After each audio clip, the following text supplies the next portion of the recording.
राष्ट्रीय जनता दल सुप्रीमो लालू प्रसाद यादव भले ही चारा घोटाले के सिलसिले में जेल में सजा काट रहे हैं, लेकिन बिहार की राजनीति में वो हमेशा चर्चा में रहते आए हैं। बिहार विधानसभा चुनाव को लेकर वे एक बार फिर चर्चा में हैं। उनसे जुड़ी एक नई किताब भी बाजार में आ गई है। यह मूल रूप से उनके भाषणों का संग्रह है। लालू उन चुनिंदा नेताओं में से हैं जो 4 सदनों के सदस्य रह चुके हैं। किताब में इन्हीं सदनों के बारे में लिखा गया है।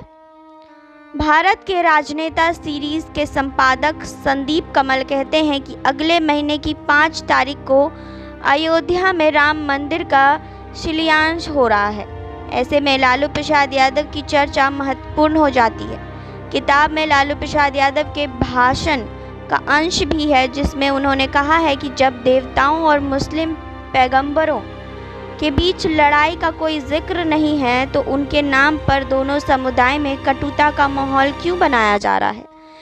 एक भाषण के जरिए यह बताने की कोशिश की जा रही है कि लालू प्रसाद लोकतंत्र में अफसरशाही की भूमिका को सीमित रखने के पक्षधर में रहे हैं। वे संसद की सर्वोच्चता की वकालत करते हैं।